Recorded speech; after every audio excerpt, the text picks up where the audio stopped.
give more information about how bird data can be used in the European Union policies. Please, Frank.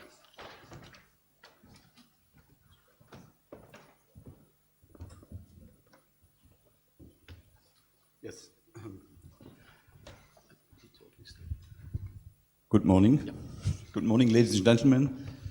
Well, first of all, it's a great pleasure for me to be here and to talk to you. I have been asked to talk about the policy role of birds data. And when we talk about the policy role of birds data, the first data set that comes to my mind is the data set that all EU member states have to submit every 6 years according to Article 12 of the Birds Directive. It's a so-called Article 12 report. And that's a report which provides information on the status and trends of all the bird species in the EU for each of the member states since 2013. And from 2013 onwards, we expect that there is a 6-yearly reporting according to the same structure every 6 years. I emphasize the fact that it started in 2013 because the Birds Directive, as you know, is already 40 years old. But before 2013, the reporting under the Birds Directive was a 3-yearly reporting, not on the status and trends of birds, but on the implementation of measures by the member states. And this has been ongoing for tens of years, and in fact it turned out at one stage not to be the most useful way of reporting. And so there was a process where we discussed with the member states, and we agreed, and this is a bit a deviation from the provisions of the directive, we agreed that from now on we would report each of the member states on the status and trends of birds, but then every 6 years, because at the time at least the perception was that a 3-yearly reporting would be unrealistic. So you can say it was a bit of a deal, huh? 6 years against status and trends, but I think it was a good deal. And the other aspect of that deal was that to the largest possible extent, we would strive to have a close cooperation between those organizations that produce the data, and many of you are here in the audience, and the national authorities. So we didn't want to have 2 data sets in parallel on which there would be a lot of discussions. We wanted that the member states submit data that are largely agreed with all the stakeholders within the member state before they are submitted to Brussels. And I think we succeeded very well in this. But we only have one single data set, which is the data set from 2013, and it covers the period 2006 to 2012. The next one, so we are now 6 years later, the next one is due this year.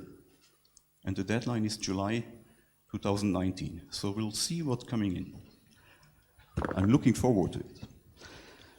Now, in terms of content-wise, what does this Article 12 reporting include? Well, there is information for each bird species in each member state, each native bird species. Some exotics are excluded. But there is information on the breeding population size, so a population figure, information on the short-term trend in the last 12 years. Did it go up? Did it go down? Was it stable? To what extent? How many percentage up, etc. Information on the long-term trend since 2018, so this is a much longer period. And the same information is also provided for the range, the geographical area which is occupied by the species in the country. It's an area figure, and again, with short and long-term trend information. And finally, it's not only about breeding data, it's also about wintering data. And there again, the report includes information on population size in short and long-term trend. And sometimes for a given member state, it's only wintering data. For a given species, sometimes only breeding data, but it can be both, depending. So for all this data, there is also information in the report about the confidence. How confident is the member state about the quality of this information? Is it based on robust statistics? Is there some extrapolation? Or is it largely only expert opinion? Hopefully we are falling into one of these 3 categories, hopefully in the best one, but often we have to be happy with expert opinion. And of course, our desire is to go up more and more to robust data. And unfortunately, we also had a number of instances where the member state said, well, sorry, we don't have the data. So the conclusion was unknown. Unknown trend information, unknown population size. We had cases like that. And then we had a few accidents. One member state reported late. It was in the middle of a big crisis. They reported 2 years later, so we were only able to update information once we had received the report. But it was fortunately of good quality. And one other member state decided only to report on Annex 1 species, so the 190 species in Annex 1 of the Birds Directive. We were not very happy with that, but they have already indicated us that next time they will do better, and as all the other member states report on all the species. So we hope that the new data set that is coming in this year is better than the old one, but for the moment we don't really know. We know some member states have some problems with the financing of the monitoring and the contracting, and some do outsourcing, and all kinds of problems are possible. So this is the first time we have data of this quality. Before we had similar data which were produced by BirdLife, Birds in Europe 1, Birds in Europe 2. So we are not entirely starting from scratch, but keep in mind the importance of having this data submitted by the member states, which makes them very robust against criticism, and that was the purpose. We have data that cannot be criticized anymore by the stakeholders in the member states. When we use them, we say, well, this is the data that your country submitted to us. It's very important. Now, what have we done with this data? I think the first exercise that we've done is we have pooled them together on the European scale.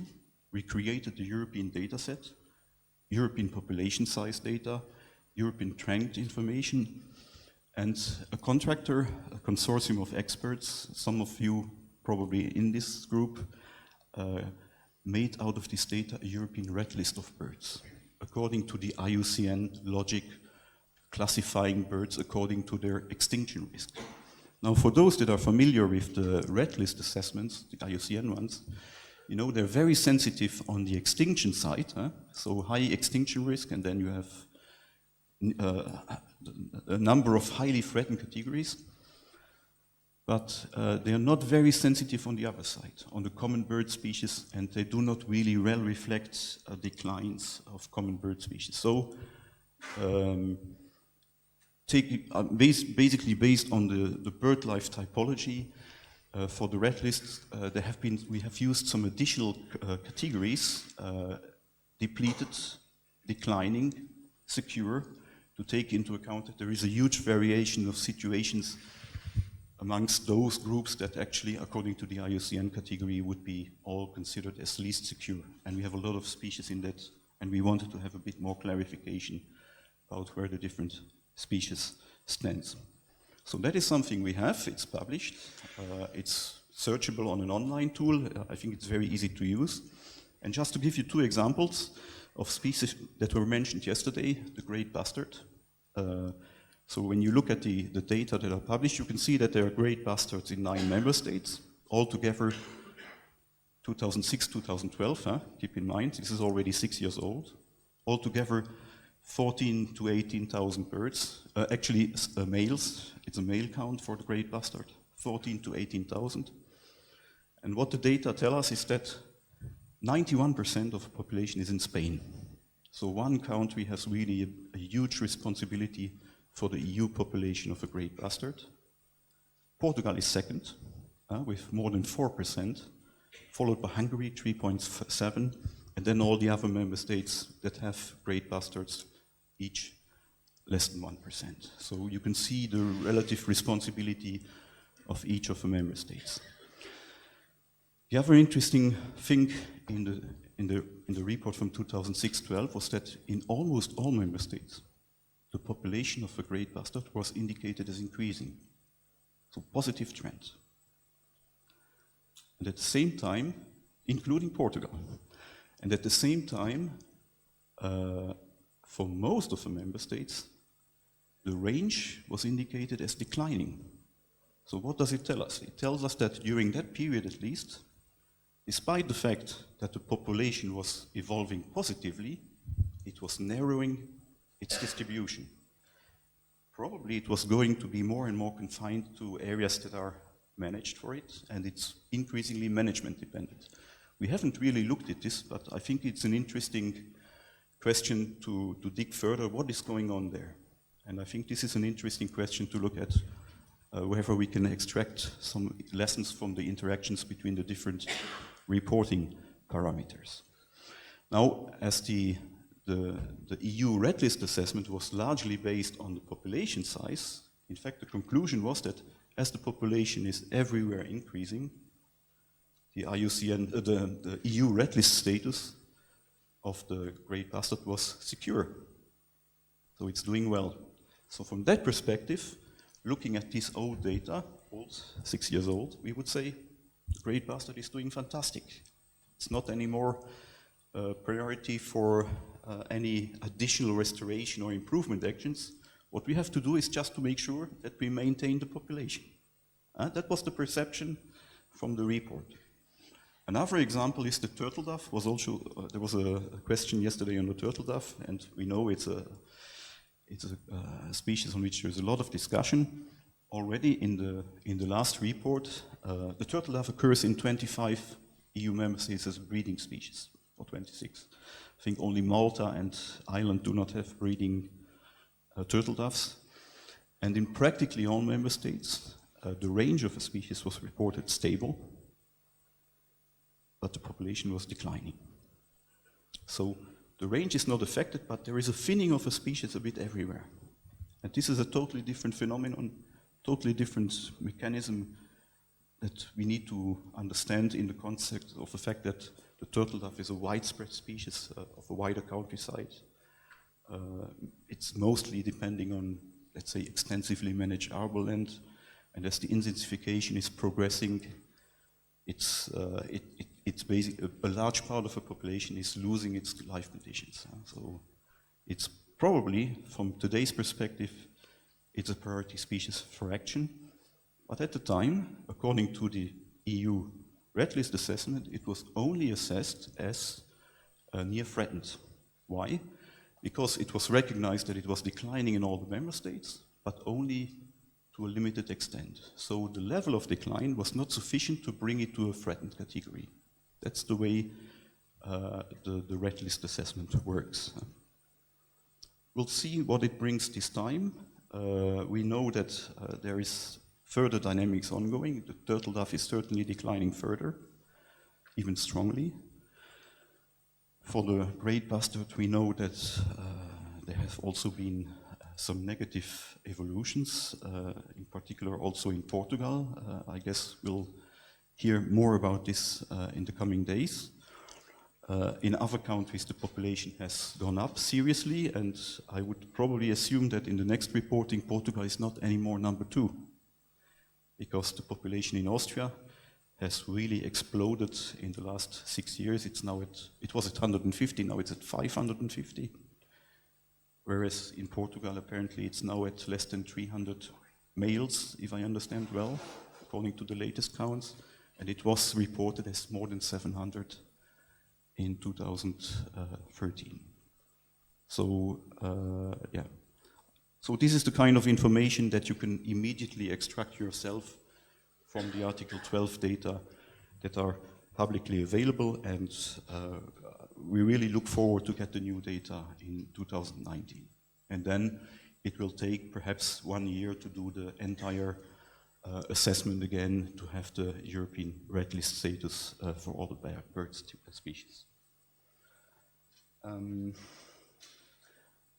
in the new report, just to tell you by way of information, there will be some additional information included that was not reported last time, and in particular about the role of SPAs.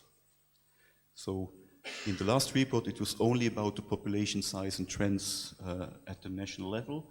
Now we will also ask some additional information about conservation measures, pressures, and threats, and the share of a population that is in special protection areas. So I think this is an important information given the key role that we attribute to the special protection areas for the conservation of birds in the European Union.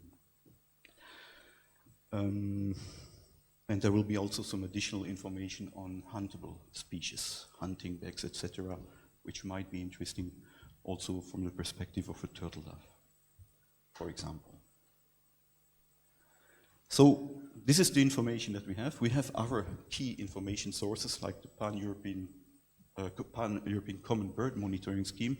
I'm not going that much into that scheme, but because I know that many of you will talk about it in the coming days, I really wanted to focus on the way we use the Article 12 data. And now I wanted to tell you a bit of how we intend to use the data, or how we already use the data.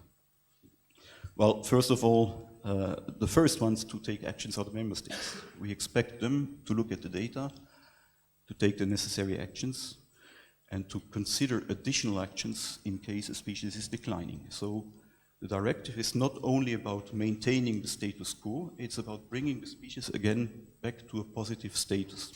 And when the status is negative, it means additional actions would need to be taken, restoration activities, additional management action, etc. This is something that is not really taken serious by all the member states. So we see that some have a logic of restoration, others really rather have a logic of just maintaining what is there. We think it's a problem. And well, we are having a number of processes where we try to bring them into the direction of thinking about restoration activities in addition to maintaining what is there, such as the European Species Action Planning approach, or the work that we have on the conservation objectives and measures for the Natura 2000 sites. But in the end, it is really up to the member states to take the necessary measures and to decide what is needed. Now, we have been trying one mechanism to bring, let's say, the data back to the policy recently, which is about which is very closely linked to the estimation of financial needs for the management of Natura 2000 and the Birds and Habitats Directive. I don't know if you are familiar with the concept of the prioritized action frameworks, the PAFs as we call them. The PAF is a format which we have agreed with the member states last year, and it's about providing financial estimates for the measures that are needed to maintain or restore species and habitats of a directive, both inside and outside Natura 2000, both habitat restoration management measures, but also species-specific measures, for example. And we have a clear distinction in the format between those measures that are needed to maintain a species or a habitat and those additional measures that are needed to restore. So where you need to do more than just maintaining a species, you often need to do particular measures, which even might include land purchase, large-scale restoration, improvement of existing habitats, etc. It's a different type of financing mechanism. It's also a different type of measures. And we are pushing the member states towards filling in the format so that we also get reliable financial estimates on the financing needs, and these are linked to the next 7-year period, the multi-annual financial framework. So this is the European Union financing periods for the programs, and the next one is starting in 21 until 27. And we are receiving the PAFs now. We are receiving these plans from the member states, and so far I must say it looks very good. We have received 19 detailed plans from Spain, one for each region. We have received them for some of the Baltic countries, Benelux countries. Interestingly, it's more the smaller countries that seem to have more facilities to submit these and to establish these needs. But we know that the others are also working on it, and we expect that in the coming months we will receive prioritized action frameworks for all of the member states. And we will look into these PAFs from the perspective of the Article 12 reporting, see which species are doing well, which species are doing less well, which ones would just require maintenance measures or at all, and which ones would require restoration measures, whether the volume of measures is sufficient to the extent that we would be able to look at this information, because sometimes it requires a lot of expertise, and we have some external assistance also to look at these figures. So we hope that by the end of the year, we have prioritized action frameworks from most of the member states, agreed, and usable for the next financing period, so that we have reliable figures on the financing needs, including for the bird species. And just to give you an example, so you know that agri-environmental measures often play a key role for the management of populations, including bird populations. I would take as an example the steppe bird populations in the Algarve and in the south of Portugal. And in fact, it is quite obvious how many hectares would need to be managed in order to maintain these populations or to restore them back into a good status. And I would expect that the Portuguese PAF includes the necessary figures with estimates of the costs for the next 7 years, with an annualized cost estimate. So, that is about the PAF. Now, maybe just one element. In addition, you know that when you look at the figures, at the Article 12 data, it gives a bit of a depressing image. We all know that the overall trends of many species are negative, although we often also forget that there are also positive evolutions. And we have some improvements that are not only improvements that are driven by active conservation measures. And we have taken the last Article 12 and Article 7 report for the Habitats Directive. We looked into the data, we tried to identify those improvements of the status and trends of species that were linked to active conservation measures, and we made a publication out of this. This was also with the help of an external contractor, IEP. The study was recently published, and it includes 53 examples of positive evolutions of species or habitats at the national level. Now I have to say, we based this information on the last Article 12 report. So one of the case studies that we used was the great bustard in Portugal. And from the 2012 perspective, it was justified, because by that time we were still in a situation where the population size has been growing, it had stabilized to some extent. There was no sign of a decline at the time. And what does it tell us? It tells us how quickly things can change. So we did not see it coming, the problem. And the problem started really just 4 or 5 years ago, when the population suddenly started to go down again. So today, we would perhaps not consider this as a case study for an improvement, but I think it's a very interesting case study, because it will tell you that sometimes you can take a lot of measures and have the impression that it's going well, and then again, something new arrives, the irrigation story, and the population goes down again. So we have to be vigilant, we have to be careful in interpreting the data, and sometimes we have to wonder whether the 6-year reporting is sufficient. Now, I must say that in July 2019, we expect receiving the report from Portugal, and then we'll see the situation as well. To come back on not on the prioritized action framework, but on another element, which is the use of Article 12 data for the EU biodiversity strategy. You know that in the previous strategy from 2010, we defined an objective under Target 1 for the birds, which was that by 2020, we would have, hopefully, that was the objective, at the EU level, 50% more birds EU red list assessments that would be either secure or increasing. So it was an objective that was progressive. We wanted an improvement compared to the status quo. Now, I don't know yet whether we will achieve that objective. I guess no. The figures do not support it. The PECUM figures do not support it, and the circumstantial evidence that we have doesn't support it. We will have some improvements, perhaps we will have more, but we will certainly not achieve that ambitious objective. And, well, I can't say more about this now because we have to wait until we have the results.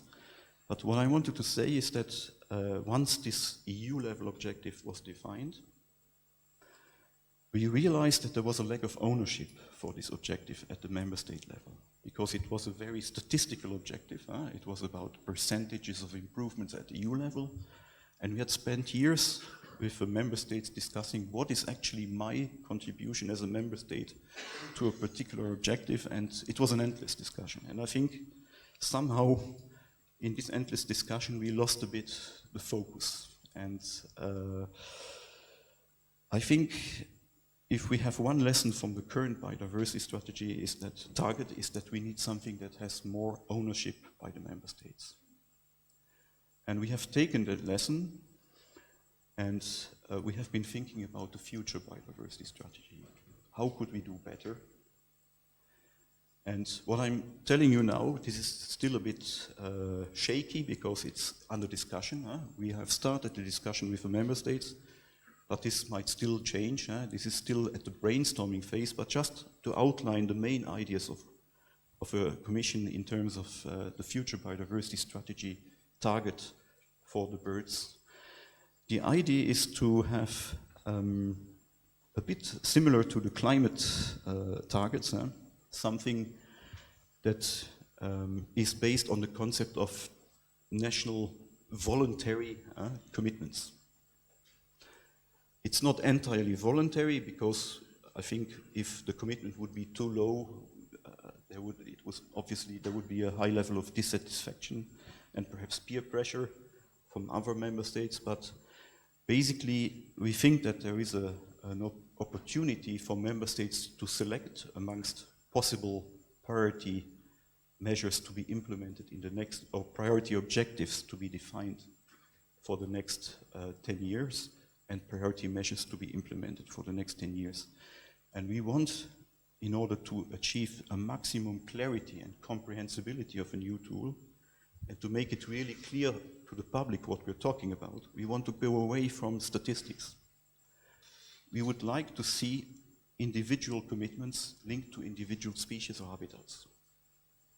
So something quite simple, easy to understand for everybody, away from, let's say, our restricted circles of statisticians on figures. We really want to communicate about improving and setting objectives and setting measures for the species and habitats that are in the worst state and for which there is an urgent need to take actions. So our idea is that each member state would come up with a number of individual national commitments, each commitment targeting ideally an individual species or a habitat, that according to the Article 12 and 17 Habitats Directive reports that we receive in 2019 would be in an unfavorable or declining status. And that they would implement these commitments then in the next 10 years. So we have the reporting cycle of 2019, which would then create a baseline. We would have another reporting in 25, which would be an interim state where we could take stock of the implementation of measures and perhaps hopefully already on some progress achieved. And by 2031, we would have another reporting cycle, and that would then be the one which we would compare to the 2019. That would be actually 12 years, but it encompasses the 10-year period of a next biodiversity strategy. And why we have chosen this approach? Well, we think we don't want to reinvent the wheel. We want to build on the existing processes, on the existing data, Article 17 data, Article 12 birds data. And we also think that there is a huge opportunity to combine the approach with the one that we have in the prioritized action frameworks, because it's actually the same. So member states identify priorities for the next 7-year period in this case, but I think it doesn't really matter whether it's 7 or 10 years. They would identify priorities, they would identify the necessary measures, so they need to have the science to know what these measures are. They would perhaps also be required to indicate some time planning for the implementation, and they would implement the measures. They need to be realistic. There is no point in being over-ambitious. But that's the path. The path is supposed to be realistic. We don't want the member states to be unrealistic and say we're going to solve everything in the next 7 years. We want them to tell us what they think they can reasonably do in the next 7 years, expecting that the necessary resources from the different EU funding programs, including the Rural Development Program, including the LIFE program, will be available. So it's also a challenge for us to make sure that this happens. But we think this is a logic that is quite consistent, where we have the triangle between Article 12 and 17 data, between the planning of the measures and priorities in the PAF and the national commitments under the future biodiversity strategy, what's subject to approval by the member states of this idea. So this is where we stand for the moment, and it's a discussion that is just starting. We think it's probably an approach that could increase the ownership for the target, could bring the target closer to the public, because it's much easier to understand when you say we want to restore the population of a given bird species than to say, well, we want 50% more increases of, let's say, positive trends. And it's also contrary to the previous strategy, which was where we started with defining the EU target. It is, from our perspective at least, it's a bottom-up strategy. So the member states make a proposal, and then we see how we bring this to an EU-level target. But it's primarily the member states who would propose the species and habitats for which they would want to make improvements in the next 7 or 10 years. Now, one of the discussions that is now ongoing is, what about the others? Because we will have declines, it is even more important to stop declines sometimes than to go for progress. And is it not so that when we, let's say, when we define a number of improvements, that all the other species could go down? So we are also proposing a second type of commitment, which is about non-deterioration of those species and habitats for which there would not be an improvement. And we will even propose a third type of commitment, which is about the quality of data, because there is still too many species and habitats for which the assessments or the data are insufficient at this stage. So I don't know what you think about this. It's the best idea we came up with. It's certainly not something revolutionary, but we want to be realistic, and we think it's better to achieve progress than to set unrealistic targets. So that's where we stand for the moment. I think that was the core of my presentation. I thank you very much for your attention.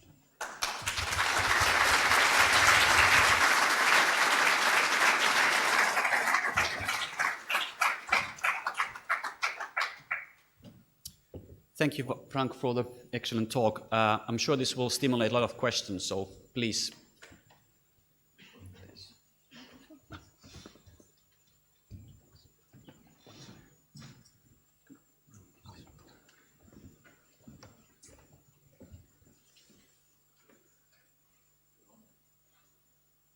I think I switched it off. Preben Clausen from Denmark. I've been for extremely many years involved in IVA and also in Article 12 reporting in Denmark nowadays and Natura 2000 planning and all these things. And what I see is an increasing discrepancy between the birds directive and sort of priority species within IVA. So curlew, black-tailed godwits are not Annex 1 species and so on.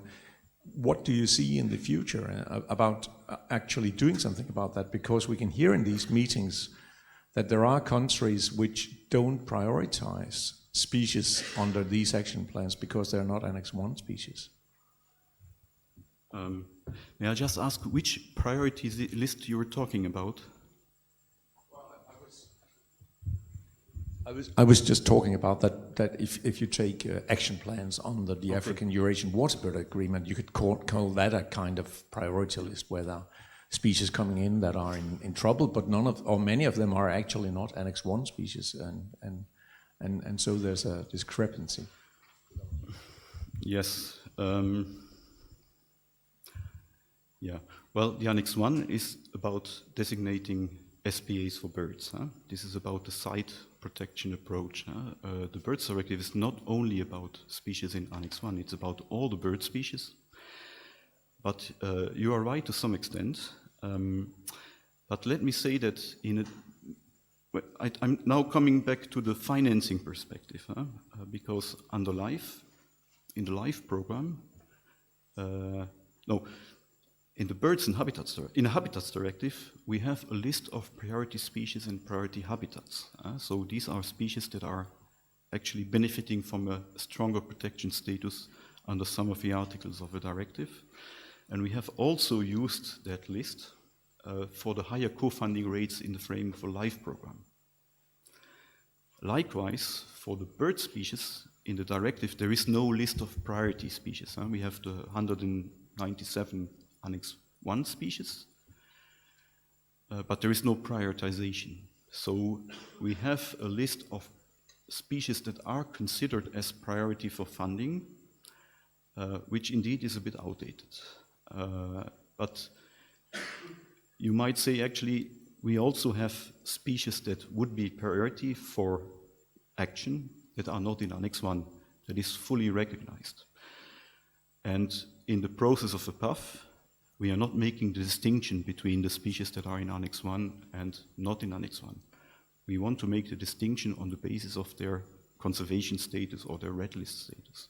So in this mechanism, this problem would be solved. Now, in addition, maybe this is another interesting piece of information if for those of you that are involved in LIFE projects or want to be involved in the future, we're currently discussing the new program. And in the current stage of discussion, it seems that we will have more flexibility in deciding what is priority for funding in the future. And that will also allow us to, for example, in the LIFE program, to allow for higher co-funding rates for species that are not listed in Annex 1, but that are in a very bad status. I don't know if you're satisfied with that answer.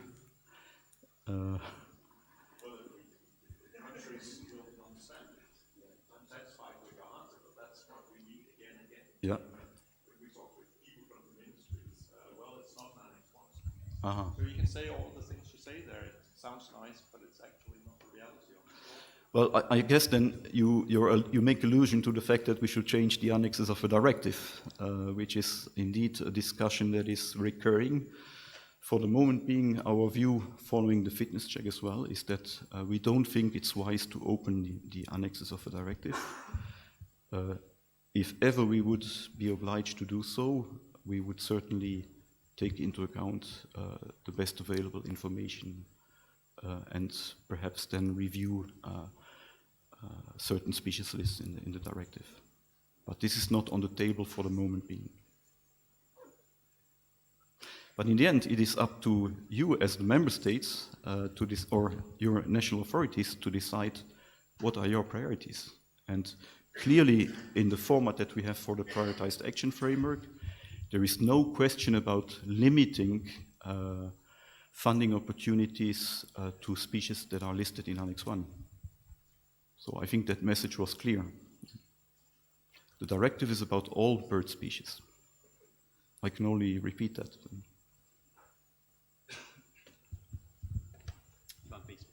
Hi, this is Johan Ramirez from BirdLife International. Hi, Frank. Hi. Thank you for coming and thank you for the interesting presentation. Talking about what you just said on the plans for revising the biodiversity strategy after 2020 and this idea that member states should actually own the targets. Yeah. I could agree with it, but what are the mechanisms that you plan to actually check that those targets are ambitious enough and also realistic?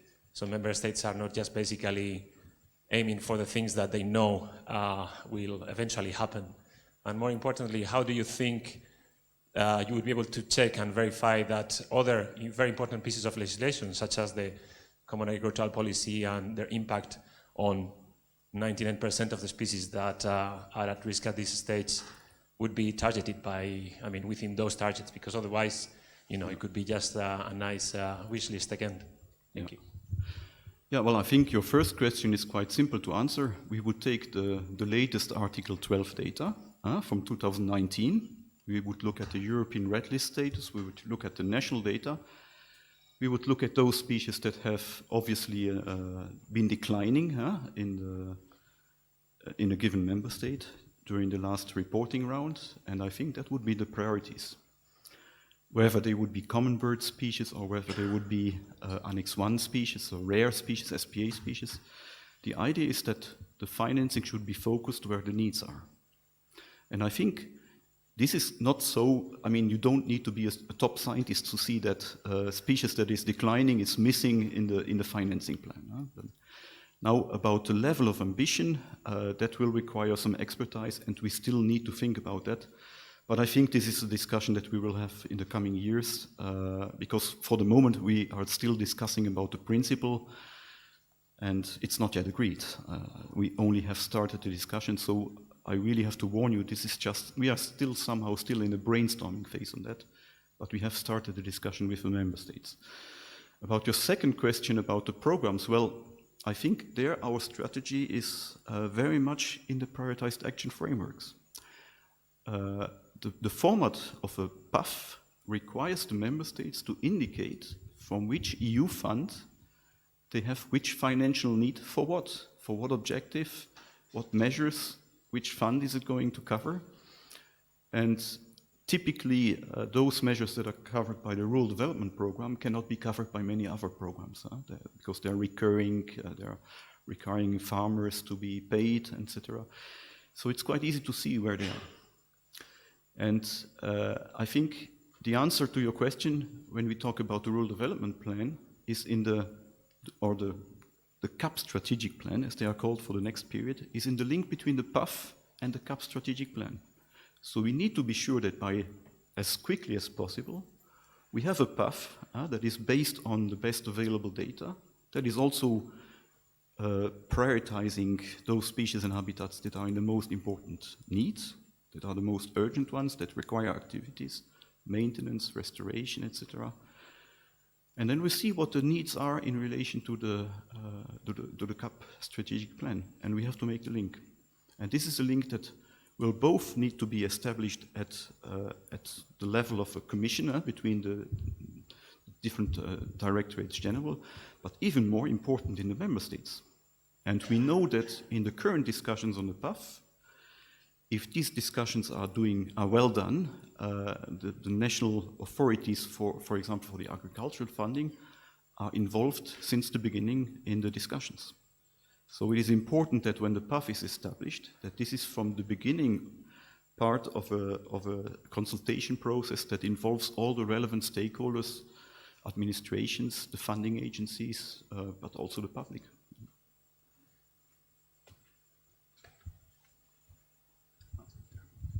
Hans-Günter Bauer from Germany. You mentioned that you are not really happy with the red listing process because some of the species just drop under the belt, sort of. They are not assessed correctly, if you will, because they are assessed under the IUCN criteria, which have the global perspective more in focus. There are red lists, however, which show that even the common birds that go down could be red listed in Europe. So I wonder if we not should have a discussion on the process itself, how to do a red list that actually incorporates things that would allow to have species that are declining on a red list, even if they are more common. Well, I hope it didn't pass wrongly, but my intention was not to criticize the red list methodology. I think it's a robust methodology, but indeed it is more the red listing approach of IUCN is more about assessing extinction risk. So it is much more sensitive on the, let's say, as soon as we are getting into species that are really highly threatened. That's exactly the point, though. Yeah. I mean, if that is the case, one should discuss, is the process itself correct for the assessment that you need? Well, I just mentioned that for the birds, where we use the IUCN approach, we have added a few more classes to take into account that risk. So we have a lot of bird species at the EU level that are either depleted, so historically they had much higher populations, but they're now at a much lower level, but not going down anymore. So we don't consider these as secure. They are not in a very good status because compared to the historical population, they are at a much lower status. But when you look at it from an extinction risk point of view, where the trend is much more important, if the trend is stable, it's not anymore at a high extinction risk category. And in order to take into account such situations, in the EU Red List of birds, we have the depleted category. Or we have the declining category, which takes into account declines that are below the near threatened level. And I think this is a good level of classifying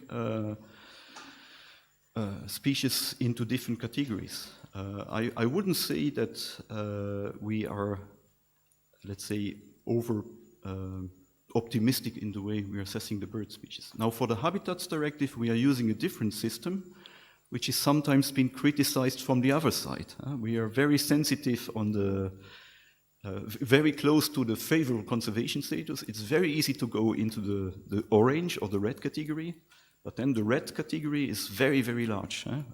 And a species can still be considered, according to IUCN, as least concern, but unfavorable bet under the Habitats Directive. So I think with a system that we used for Article 12, so the EU red listing approach, we have found a good compromise. So I'm sorry if I gave the impression that I'm unhappy with the assessment method.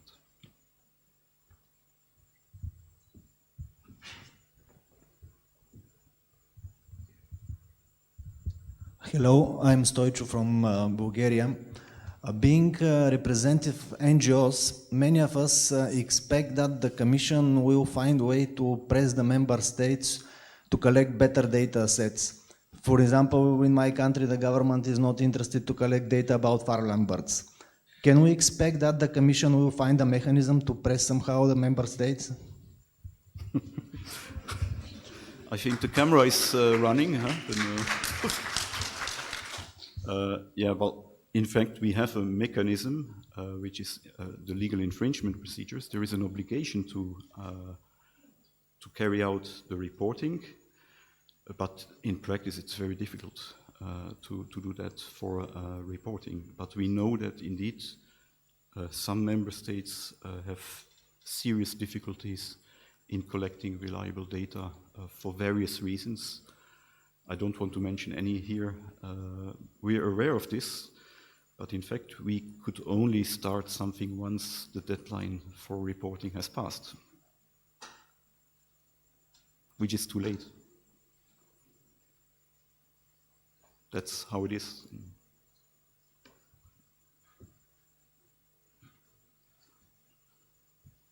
Okay. Any more questions?